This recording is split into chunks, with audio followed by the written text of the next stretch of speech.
사람이 살면서 여러 가지 감정을 이렇게 경험하면서 살아가거든요. 그런데 이 감성의 부분은 무시할 수 없는 게 육체적인 어떤 고통이나 아픔이나 이것이 아니라 손치더라도 이 감성 속에 일어나는 그런 부분은 사람을 극한 어려움에 빠뜨리기도 하고 때때로는 정말 음식을 맛있게 먹은 것도 아니지만은 어떤 때는 이 감성이 이 사람의 힘을 회복하는 그런 구실을 하는 게 이 감정적인 그런 요소이다 하는 그 부분이죠.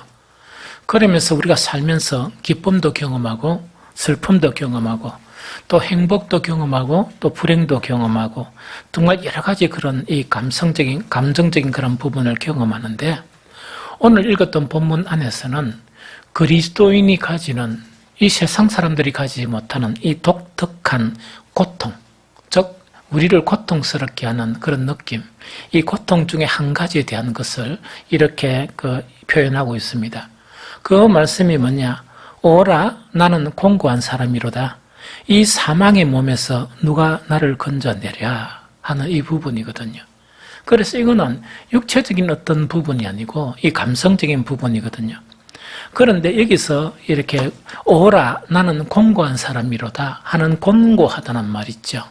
이 공고하다는 말은 조금 더 쉽게 이야기하면 어떤 말이 더 쉽고 또 정확한 이 의미인가 하니까 초라하다 혹은 비참하다 하는 그것을 이야기하거든요. 그럼 이거는 뭐냐니까 정말 나는 지금 어떤 감정을 느끼는데 어떤 감정을 느끼는가? 내가 내 자신에 대해서 너무 초라하고 또한 내가 내 자신이 너무나 비참함을 느낀다 하는 그 의미가 오라 나는 공고한 사람이다 하는 그 부분이죠. 그래서 내 자신이 느끼는 비참함이나 내 자신이 느끼는 그런 초라함 이것에 대해서 이 고통으로 하소연하는 것이 바로 오라 나는 공고한 사람이로다. 이 사망의 몸에서 누가 나를 건져내라. 이 고통이 얼마나 컸는 것 같으니까 죽을 것 같은 그런 고통이었다. 그래서 이 사망의 몸에서 나를 누가 이렇게 건져낼 수 있겠느냐 하는 것 자체가 바로 이 그리스도인들이 고백할 수 있는 그 고통 속에서 한 가지를 고백합니다. 그러면은 무엇 때문에 이렇게 고통스럽냐? 이것을 갖다가 우리가 좀 알아야 좀 이해가 되죠. 그래서 오늘 읽었던 그 본문 말고 그 앞에 내용에 보면 7장 19절에 보면 내가 원하는 바 선은 행하지 아니하고 도리어 원하지 아니하는 바 악을 행하는도다. 이렇게 이제 고백합니다. 그래서 내가 초라하게 느끼고 내가 비참하게 느끼는 것은 이 세상 사람들이 살아가면서 어떤 비교의식이나 혹은 모욕을 당했거나 안 그러면 어떤 연인의 연유에 의해서 느끼는 그런 비참함이나 그런 초라함이 아니고 정말 이 바울이 고백한 이 비참함과 이 초라함 자체는 뭔가니까 그것하고 좀 격이 달라요. 무엇을 고백하는가? 내가 원하는 바 선은 행하지 아니하고 도리어 원하지 않는 바 악을 행하는 내 모습을 보면서 나는 죽을 만큼 고통스럽다. 나는 죽을 만큼 고통스럽다 하는 그거를 의미하거든요. 그런데 더 충분한 그런 이해를 위해서 우리가 선과 악이라 그러면 이거는 사람마다 기준이 다를 수 있잖아요. 다를 수 있다 보니까 이것 가지고 충분한 이해를 할 수 없거든요. 그래서 로마서 7장 25절 하반절에 보면 이렇게 이제 이런 고백을 하는 거예요. 내 자신이 마음으로는 하나님의 법을 육신으로는 죄의 법을 섬기노라. 요거 이야기예요. 그래서 핵심적인 것은 뭐냐? 내가 원하는 바 선은 행치 아니하고 도리어 원하지 아니하는 악을 행한다 하는 것은 뭘 이야기하는가 하니까 하나님의 법대로 내가 살아가야 되는데 그렇게 살지 않고 이 세상 법과 이 세상 방법과 제 법대로 내가 살아가는 내 모습이 너무나 초라하고 너무나 비참한데 그것이 어느 정도 나를 초라하게 만들었냐 하니까 죽을 정도로 너무나 견디기 힘들 죽을 정도로 그렇다는 그 이야기죠. 이걸 더 쉽게 이야기하면 이런 이야기죠. 이 바울이 고통하는 그 고통 정말 오라 나랑 공고한 사람이로다. 이 사망의 몸에서 누가 나를 건져내려 하는 것은 사람들에게 모욕당해서 그런 건 아니에요. 어떤 비교의식을 통해서 내가 너무나 초라하게 느껴지는 그런 것하고는 전혀 관계가 없거든요. 더 쉽게 이야기하면 내가 하나님의 은혜로 하나님의 그런 자녀가 되었는데 하나님의 아들처럼 살려고 마음을 먹었지만 실제로 사는 삶의 모든 능력은 사탄의 아들처럼 사는 자신의 모습이 너무 비참하다는 이야기거든요. 이것이 너무 비참하고 이것이 너무 초라한데 이것이 어느 정도냐? 내가 정말 질식할 것처럼 죽을 만큼 고통스러운 그런 고통이다 하는 것에 대한 고백이 이런 부분을 이야기합니다. 그러면 이것을 더 쉽게 우리가 만약에 이 감정을 느끼려고 그러면 어떤 부분이 바로 이 감정을 느낄 수 있느냐? 정말 구체적으로 어떤 상황 때문에 이렇게 고통스러울까? 뭐 하나님의 법, 뭐 죄의 법이라니까 너무 막연하죠. 그래서 이거를 갖다가 조금 풀이를 해보면 여러 가지로 열거를 해보면 여러 수십 가지, 수백 가지가 있을 수 있습니다. 그런데 오늘 열거하는 거는 그 중에서 수준이 좀 낮은 것 말고 그래도 수준이 어느 정도 높은 그것을 갖다가 그 몇 가지를 이렇게 요약을 해보면 이런 부분일 것입니다. 즉 나를 비참하게 만들고 나를 초라하게 만드는 이 부분이 뭐냐? 하나님의 아들은 자신에게 잘못을 한 사람에게 응당히 용서하는 것이 하나님의 법이에요. 정말 나에게 이렇게 잘못한 사람을 용서해야 되는 게 하나님의 아들이 당연히 살아가야 될 그런 모습이거든요.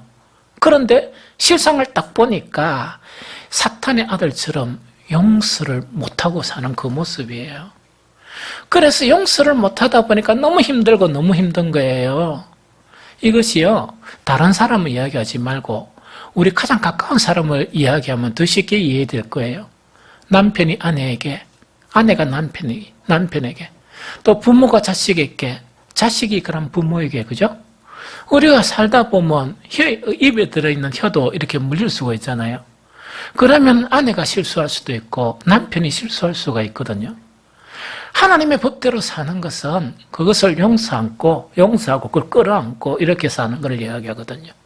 또 더 나아가면은 용서하고 끌어안을 뿐만 아니고 정말 이 손을 잡고 기도하면서 정말 아내가 잘못했는데 남편이 울면서 회개하고 그래 한다 그러면 그 문제가 다 해결돼 버리죠.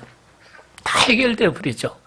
그런데 뭐냐니까 남편이 아내에게, 아내가 남편에게 잘못한 그런 것들을 보면서 뭐냐니까 이렇게 뭐 오전에 잘못했는데 밤이 되면 갑방 쓰고 밥 먹을 때 뭡니까? 니는 네 밥, 나는 내 밥 먹고 이러는 거 있죠? 그거를 이야기하는 거예요. 그거를 이야기하면서 이 바울은 어떻게 이야기하는가? 이렇게 내가 이런 행위를 저질렀던 그 자체가 내가 죽도록 내가 믿고 죽도록 내가 비참함을 느끼고 내가 죽을 것 같은 고통을 느낀다. 그거 지금 고백이에요. 그거 고백이에요. 그렇다고 하면 여사로 뭡니까? 남편이 아내를 용서하지 못하고 또 남편이 아내를 용서하지 못한 그런 부분에 대해서 우리는 어떤 감정을 느끼는 것이 진정한 그리스도인인가 하는 것을 생각나게 하는 그 말씀이에요. 두 번째 예를 들면 이런 부분이죠. 하나님의 아들은 자신보다 다른 사람의 유익을 먼저 생각하는데 실제로는 모든 상황에서 사탄의 아들처럼 자신의 유익을 먼저 생각하는 그런 자신의 모습이에요. 이거는 이래요. 뭐 우리 교인 전체를 이야기하지 않고 가장 가까이 남편과 아내, 아내와 남편, 그 다음에 자식과 그런 부모 이 마찬가지예요. 그런데 살아보니까 참 이런 거를 느껴요. 남편이 아내가 남편에 대해서 뭔가 호의를 베풀어야 되고 먼저 생각해줘야 될 그 상황이 내가 그렇게 하기가 힘든 상황에서 그런 상황이 생기는 거예요. 그런 상황이 생기더라고요. 힘들지 않는다면 누가 못해요? 가령 예를 들면 이런 이야기예요. 그 산모하고 저하고 이렇게 탁 생활하다 보면 이런 이야기예요. 한 번씩 산모가 하면서 목사님 어깨 좀 주물러 주세요. 그때 요청할 때 어떤 때인가 나도 너무 힘들 때인 거예요. 나도 손도 이렇게 까딱하기 힘들 그런 때 뭐냐니까 그러다 보니까 뭐냐면 같이 새벽기도 일하고 같이 노동하고 이러다 보니까 편은 안 내지만 같이 힘들 거 아니에요? 그러면 그때 뭐라고 이야기하는 거 산모가 하면서 목사님 허리 이래요. 그러면 나는 무엇이냐? 허리만 아픈 게 아니고 손가락도 아픈 거예요. 손가락 아픈 거예요. 그러면 내가 어떻게 해야 되겠습니까?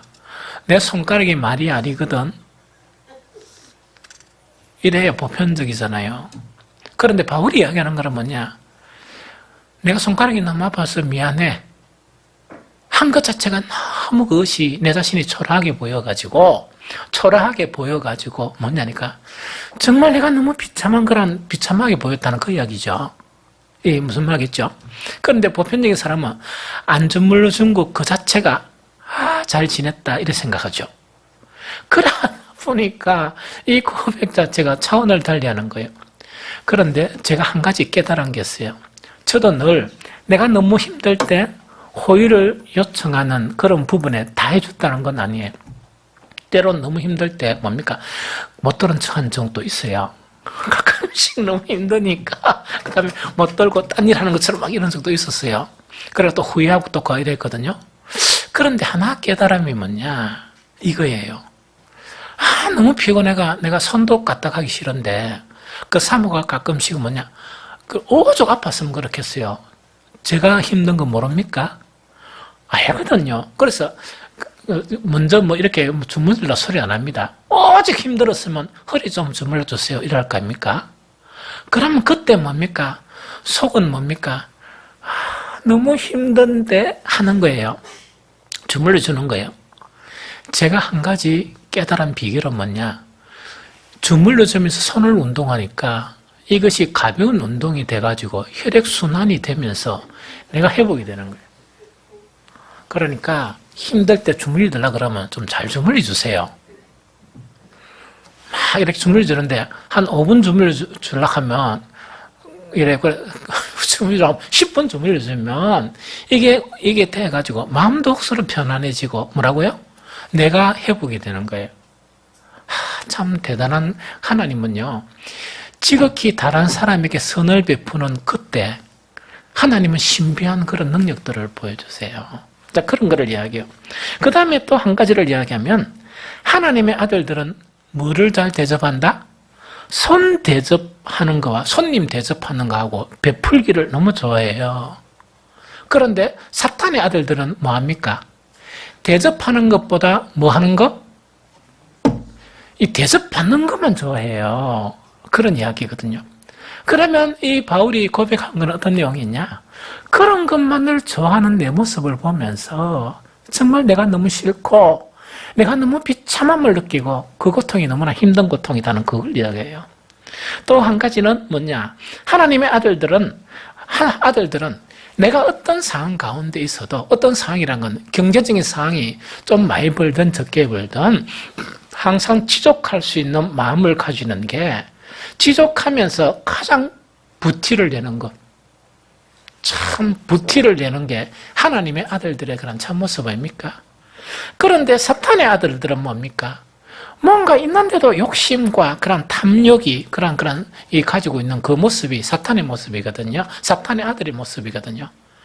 그러면서 이런 모습을 갖지 못한 그런 부분을 너무나 내 자신을 정말 뭡니까? 비참하게 생각하고 내 자신에 대해서 정말 초라하게 생각하는 그 부분을 이야기해요. 마지막 하나는 뭐냐? 하나님의 아들은 하나님을 예배하고 말씀 듣기를 당연히 좋아하죠. 이 하나님을 예배하고 말씀 듣기를 당연히 좋아하죠. 그러면은 당연히 좋아하는데 이 사탄의 아들들은 말씀을 이렇게 멀리하고 하나님을 멀리하는 게 사탄의 아들들이거든요. 예수 그리스도의 놀라운 피로서 구원을 얻었는데 정말 이렇게 하나님의 말씀을 가까이 하는 것이 싫어지는데도 감각이 없는 게 아니고 그런 내 모습을 보면서 너무 비참한 거예요. 그런 내 모습을 보면서 너무 초라하고 죽을 것 같이 마음이 힘든 그 고백이 어떤 고백이냐? 오라 나는 공고한 사람이로다. 이 사망의 몸에서 누가 나를 건져내랴 하는 그 고통이 바로 이 고통을 이야기한다는 그 이야기죠. 바울은요, 이런 고통 속에서 한 가지 중요한 선언을 해버려요. 그 선언이 아주 중요한 선언인데 그것이 어떤 선언이냐? 먼저 설명할게요.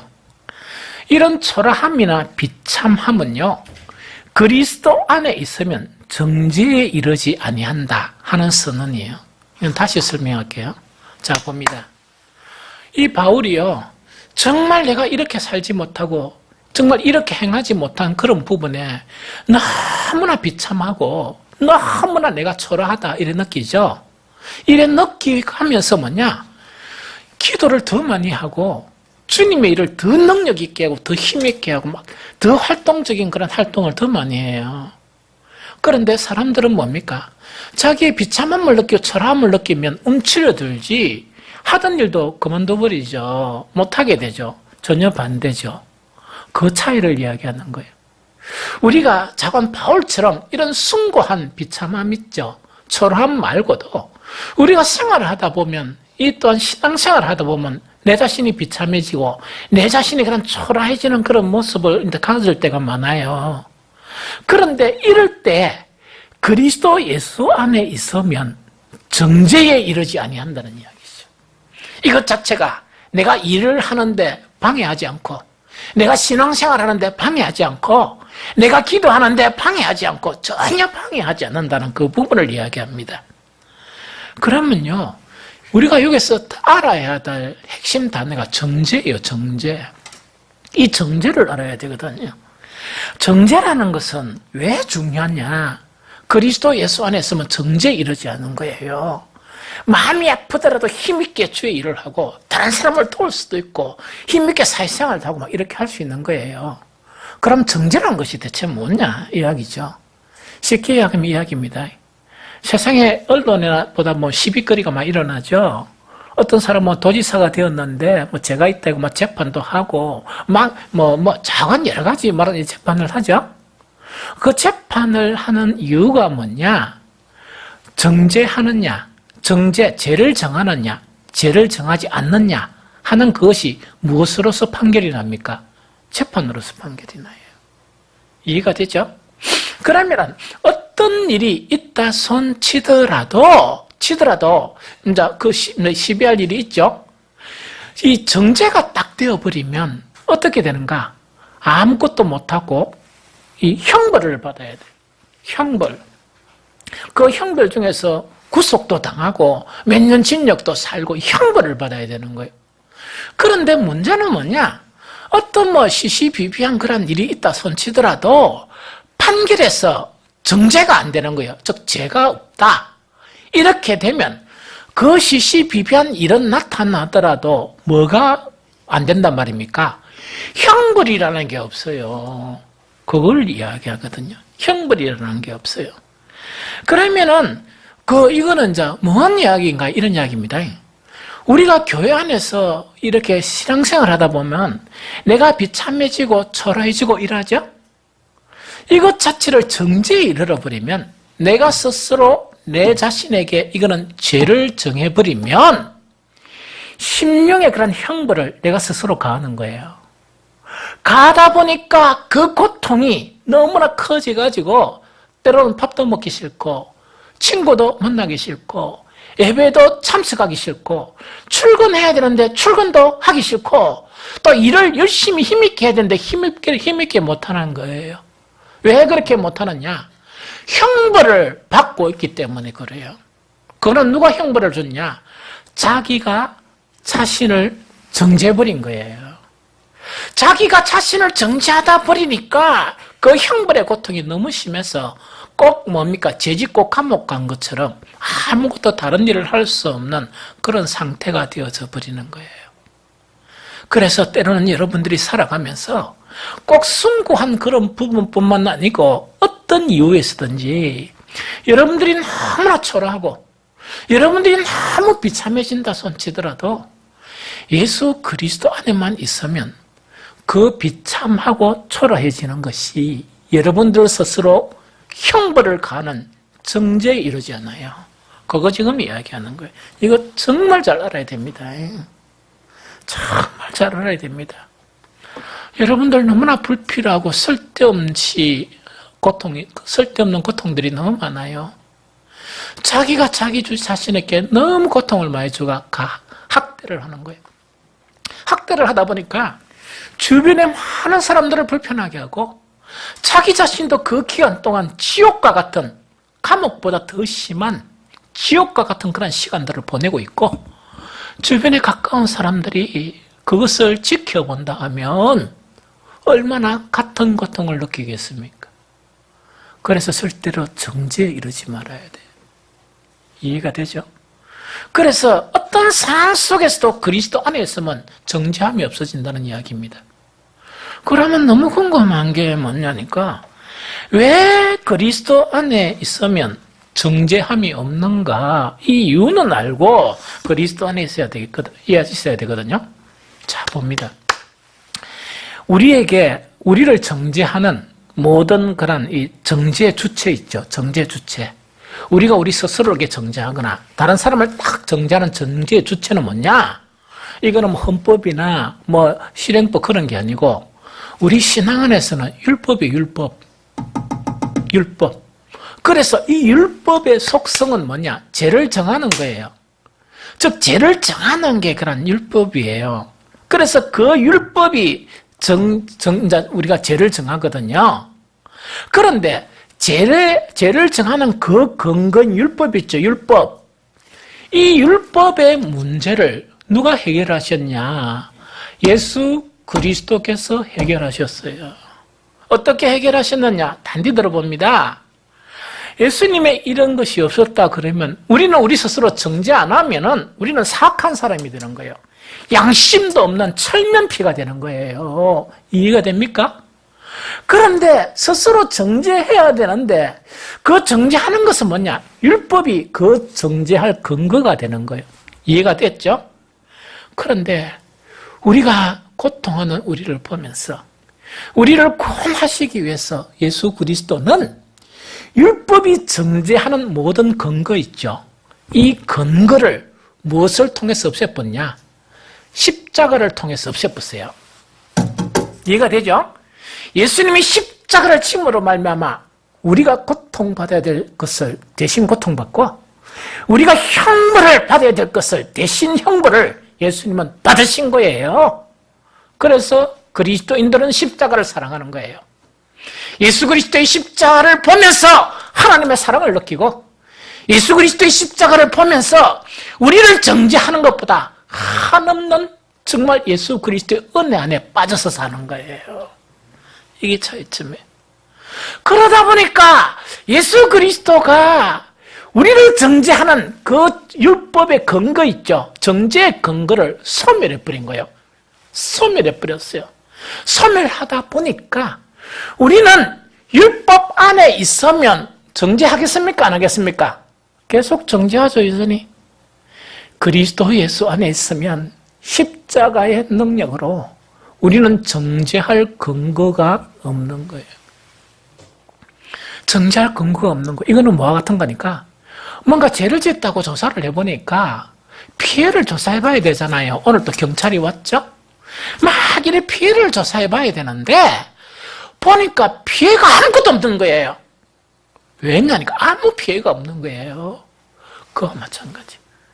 그러다 보니까 예수 그리스도 안에만 딱 머물러 있게 되면 고통은 하지만 정말 두 가지가 공존할 수 없는 것이 같이 공존하게 돼요. 정죄에 이르지 않는 거예요. 내가 비참한 모습, 그 감정은 느끼지만 뭐냐니까 스스로 정죄하면서 스스로에게 형벌을 가하는 그런 일들은 나타나지 않는 거예요. 이것이 기독교의 신비고 복음의 신비입니다. 여러분들은 한 번씩 이렇게 막 이야기하면서 뭐라 하냐게, 저 사람 뭐 율법적이다 이런 이야기 하죠. 그런데 제가 가만히 들어보면 99%가 율법적이라는 의미를 모르면서 저끼리 막 사용해요. 그럼 막 사용해요. 그래서 율법적이 뭔데 물어보면 대답을 못하고 사용해요. 율법적이라고 하는 것은 뭐냐? 율법이 가지고 있는 속성을 그대로 가지고 있다는 이야기입니다. 율법이 가지고 있는 근한 속성은 뭐냐? 정죄, 죄를 정하는 거예요. 잘못한 것에 있어서는 용서가 아니고 죄를 정하는 거예요. 예수 그리스도 십자가는 용서하는 거예요. 자비와 긍휼로서 용서하는 거예요. 이게 기독교의 진리예요. 율법적이라는 것은 뭐냐?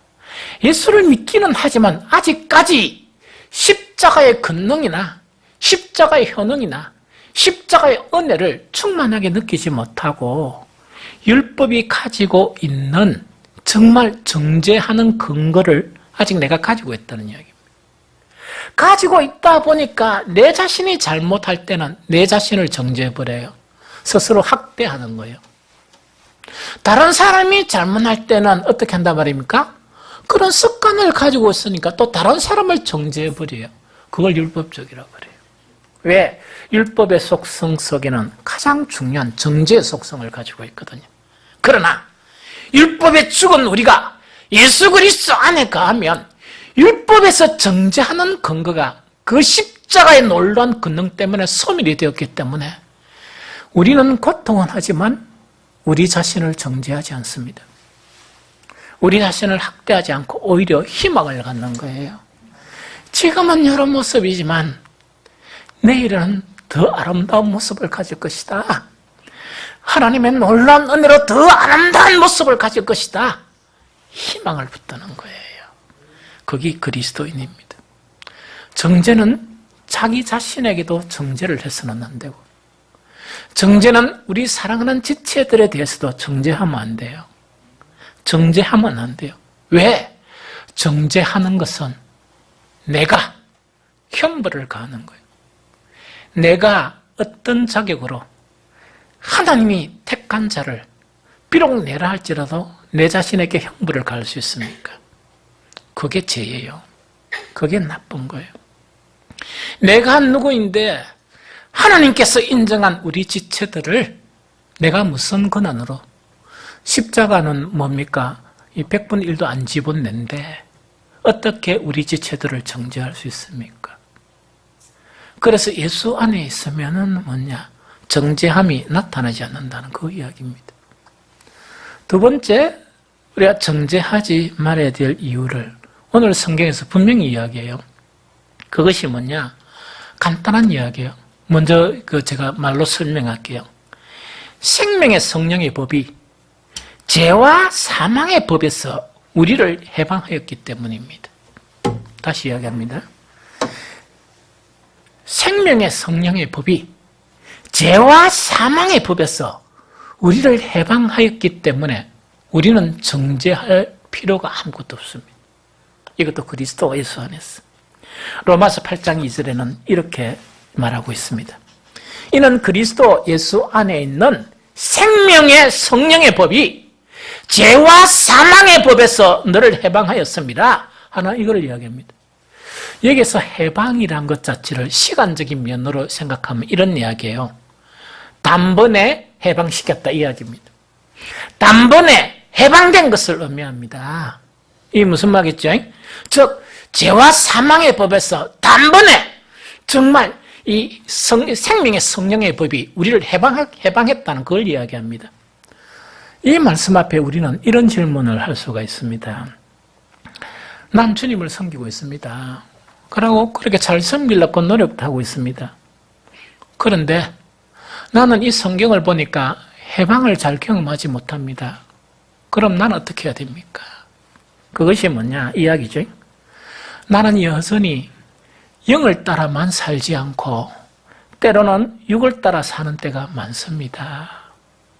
어떤 경우에는 또 어떤 영역에는 영을 따라 사는데 어떤 경우에는 막 세상의 그런 생각으로 이렇게 살 때가 많은데 나는 이 말씀을 어떻게 받아들여야 됩니까? 내 안에서는 생명의 성령의 법이 내 안에는 존재하고 있습니까? 이렇게 질문하는 경우가 있습니다. 이거는 맞다 안 맞다 보다 한 가지 예화를 들면서 설명하겠습니다. 사람들이 죽을 병에 걸렸어요. 죽을 병에 걸렸는데 어떤 의인이 나타나가지고 이 닥터, 어디 의인이 나타나가 이 약은 먹으면 살 수 있습니다. 치료가 됩니다. 이러니까 다른 사람들은 못 믿어가 안 먹는 거예요. 그런데 가만히 그 의인이 이야기하는 거나 보면서 믿음이 생겨가 내가 먹어보겠습니다. 이래가 그 사람 먹고 다른 사람은 안 먹는 거예요. 그러면은 정말 그 약을 딱 먹으면 어떤 약이라도 약을 먹자마자 딱 구멍에 들어가면 바로 정상이 됩니까? 그런 약은 없어요. 그런 현상은 없어요. 약을 먹었는데도 신기하게 뭐냐니까 만약에 다른 아픈 사람, 병중에 있는 사람이 열이 좀 나면 나도 아직 열이 있어요. 기침은 조금 하면 나도 기침이 좀 있고 기력이 조금 없으면 나도 기력이 좀 없어요. 그런데 이 약이 투약돼서 그 회복을 하고 있습니까? 못합니까? 하고 있어요. 회복이 되는 과정 속에서는 뭐냐? 아직까지 그 병 속에 있는 그 잔재들이 남아있어요. 우리에게도 마찬가지예요. 생명의 성령의 법이 우리를 해방했다 그래가지고 단번에 0.1초 만에 우리가 예수님의 모습으로 화하는 건 아니에요. 예수님의 모습으로 화하는 건 아니에요. 그러나 생명의 성령의 법이 우리 안에 없다고 부인할 수는 없습니다. 왜? 가만히 내 자신을 보니까 열도 조금 내리고 기침도 조금 줄어들면서 입맛이 전혀 없던 것이 이 밥도 좀 배고프기 시작하고 이런 현상이 생기기 때문에 그렇습니다. 그래서 성경은 이렇게 이야기해요. 단번에 탁 이렇게 해방되는 것이 아니고 해방된 것은 선언으로 끝납니다. 선언으로 끝나면서 결국은 해방된다는 이야기거든요. 그러나 잔재는 남아있거든요. 그래서 성경은 뭐라고 이야기하느냐. 에베소 4장 22절 14절 너희는 유혹의 욕심을 따라 썩어져가는 구습을 따르는 옛사람을 벗어버리고 오직 너희의 심령이 새롭게 되어 하나님을 따라 의와 진리의 거룩함으로 지으심을 받은 새 사람을 입으라 이래 되어 있습니다. 즉 뭐냐니까 정말 생명의 성령의 법이 죄와 사망의 법에서 우리를 해방했다 손치더라도 우리는 온전함에 이르기까지는 시간이 필요합니다. 그 시간이 언제까지냐? 죽을 때까지 우리는 그 시간이 계속 필요한 거예요. 그러면서 뭐냐? 끊임없이 성경에서 이야기한 지속적으로 매일매일의 삶을 통해서 옛 습성들을 버려가면서 내 안에서 생명의 성령의 법이 활동하는 그 활동을 기뻐하고 기대하는 그런 것이 우리에게 너무나 중요하다 하는 그것을 이야기합니다. 그러면요, 자, 세 번째는 뭐냐? 어떻게 고통은 있지만 정죄에 이르지 않는 신령한 사람이 되어져 가느냐? 이거 이야기거든요. 자, 이거는 참 이랬으면 얼마나 좋을까요? 자, 봅니다. 애통하는 자는 복이 있나니 애통은 있어요. 내 자신에서 애통은 있지만은 뭐냐? 정죄가 안 되거든요. 내 자신이 너무나 초라하지만 정죄가 안 되거든요. 이런 뭡니까? 두 가지가 병행할 수 없는 것이 어떻게 병행될 수 있느냐? 이거는 성숙을 이야기해요. 그러면은 어떻게 가능한가 하니까 성경 두 구절을 먼저 읽어주고 설명을 할게요. 첫 번째로 히브리서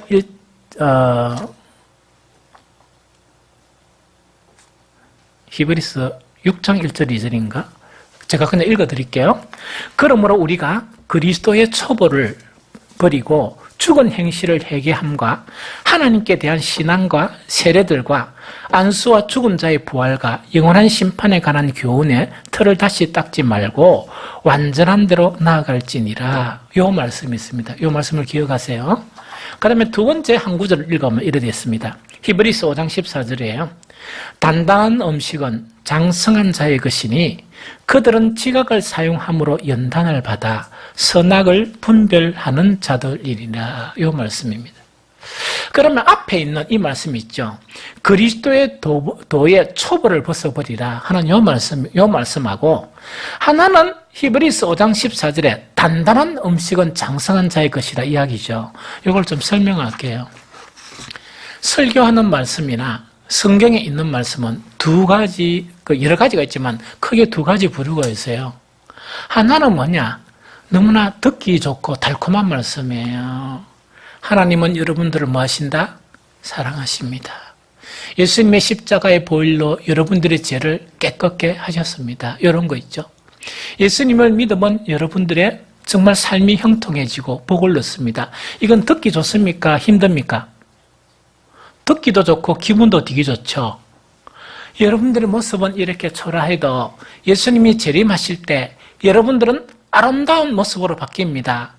이거 듣기 쉽습니까? 듣기 어렵습니까? 내가 아름다운 모습으로 바뀌면 너무 힘들지만 하나님이 아름다운 모습으로 변해주니까 너무 좋고 너무 신기하죠. 이런 거는 뭐냐니까 초보예요. 어린 그리스도인들이 가지고 있는 말씀이에요. 그래서 대부분의 어린 그리스도인들은 이 안에 머물려고 그래요. 조금은 수준 높은 말씀을 이렇게 하면 좀 싫어해요. 이 무슨 말인지 좀 알겠죠? 그렇게 우리 주일학교 학생들처럼 설교하는데 되게 힘들어요. 오늘 뭘 설교했냐? 사랑을 설명했어요. 설교를 했는데 자관자 이런 부분입니다. 그런데 말씀 안에는 어떤 부분이 있느냐? 단단한 음식과 같은 말씀이 있어요. 단단한 음식, 듣기가 좀 힘들고 그 다음 탁 듣고 나면 마음이 좋아요 이런 게 아니고 때로는 마음이 뭡니까? 좀 찔림도 있고 힘도 들고 이런 말씀이에요. 그 말씀이 있는데 초보적인 말씀에게는요 이것이 잘 안 돼요. 내가 비참해지면 정죄함이 안 되는 그 수준에 못 가요. 그래서 조금만 비참해지면 뭐냐? 기도도 안 되고 조금만 비참해지면 사람들도 별로 보기 싫고 조금만 내가 좀 힘들면 뭐냐? 교회도 가기 싫고 이런 수준에 머물러요. 그런데 단단한 음식은 먹으면 뭐냐? 뭐라고 이야기하느냐? 이 말씀은 우회되는 거니까 내가 이 말씀을 통해서 연단이 된다는 이야기입니다. 연단이 된다는 것은 강해진다는 이야기입니다. 이 강해진다는 이야기거든요. 강해졌어. 나중에 어떻게 되느냐? 내가 이렇게 비참함과 초라함을 느끼도 얼만큼 강해지는가? 그 자체가 나를 정죄하지는 않는 거예요. 정죄하지 않고 여전히 예배 드릴 수 있고 여전히 아무 일이 없는 것처럼 기도할 수 있고 아무 일 없는 것처럼 이렇게 교제에 참석할 수 있고 이렇게 되어버린다는 그 이야기입니다. 그래서 이거는 그 단단한 음식은 그 다른 말로 표현하면 이 이야기예요. 자, 여러분들은 앞으로 예수님이 재림하시면 아름다운 모습으로 바뀝니다. 요거는 뭡니까? 믿기만 하면 되고 기대만 하면 되죠? 힘 들죠? 믿기만 하면 되죠? 그렇죠? 단단한 말씀은 어떻게 되느냐? 하기 힘들지만 순종을 통해서 얻어지는 말씀이에요. 순종을 통해서 경험되어지는 말씀이에요. 무슨 말겠죠? 그럼 쉽게 이야기하면 용서하십시오. 용서가 얼마나 힘듭니까? 용서하기 힘든 상황 속에서 용서를 하면서 인격이 더 강화되는 그 말씀을 이야기해요. 그래서 저는 여러분들에게 간절히 바라고 원하는 것은 저도 히브리서 기자처럼 말씀의 초보에만 머물지 말고 단단한 음식이란 게 뭐냐? 말씀 속에 순종하기 좀 힘들죠? 믿음으로 딱 순종해 보세요. 놀라운 걸 경험해요. 놀라운 경험을 경험해요. 한 가지를 경험하다 보면 나중에는 뭐냐?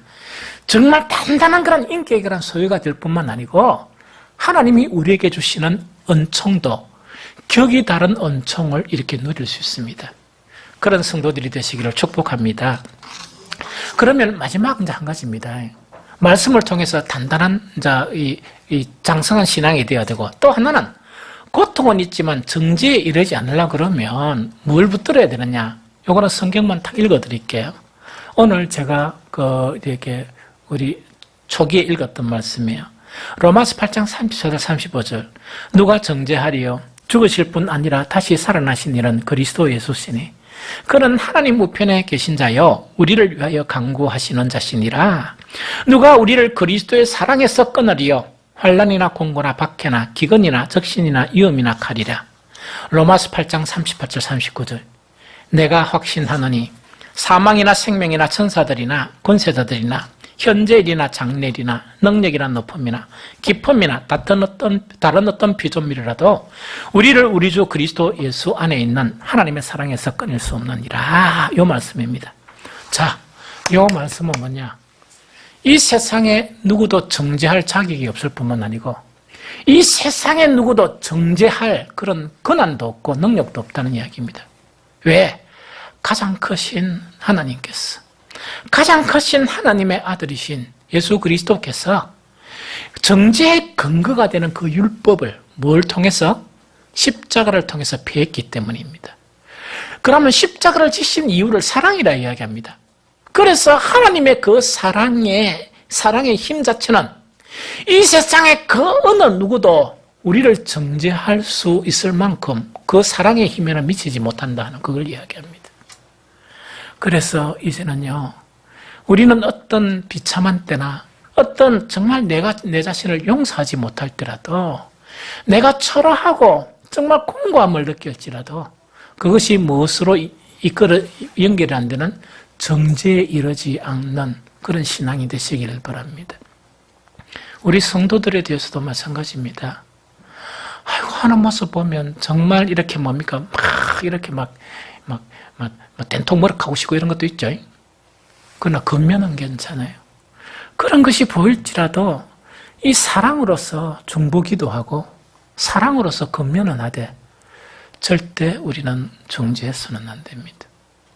그 사람이 있든 그 사람이 어떤 정죄해서는 안 됩니다. 왜? 정죄는 율법의 부분이에요. 정죄는 사탄의 부분이에요.